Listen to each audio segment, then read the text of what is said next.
សងរឹងពេកខំបែរទៅជួបប្រងចិនដូ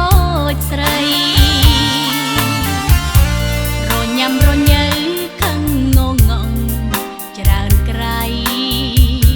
ជួនឲ្យអូនភ័យស្ទើរលួបរលឹង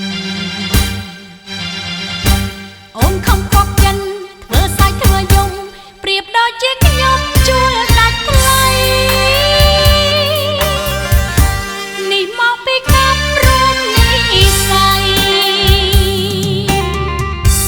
តើបានជួបប្តីងងក់ដូចបងពេលខ្លះធ្វើរឹងឲ្យអូនសែនក្នាញ់ហើយរឹតតែស្រឡាញ់បងស្ទើរលេប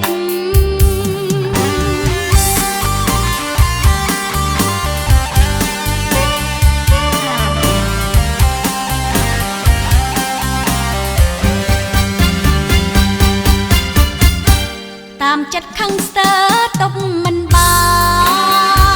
នតែក៏មិនហ៊ានទ្រាំទៅរឹតតែស្រឡាញ់អាណិតនឹងប្រពើទូរឿងអាស្រូវស្រីចិត្តមិនដាច់ចោះចាញ់បងចង់ធ្វើមិនដេចកម្មអូនបើបានជាក្បត់ជាគូគូបានជួបបងហើយប្រៀបដូចទ្រាំរឿងរ៉ាវអាភ័ព្វต้องដាក់ទៅផ្សេងប្រលឹមប្រលំទុកប្រឡាញ់លែជឿថាអ្នកផ្សេងក៏មិនលើបង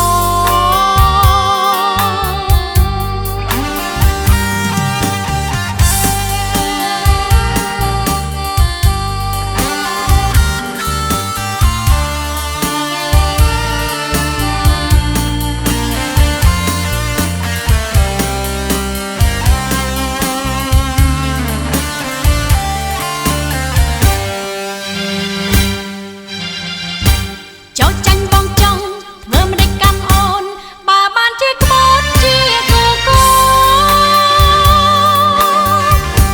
បានជួបបងហើយប្រៀបដូចទ្រាំរឿងរ៉ាវអាភ័ព្វต้องដាក់ទៅផ្សេងប្រលឹមប្រលំទុកប្រឡាញ់លែជឿថាអ្នកផ្សេងក៏មិនលើបង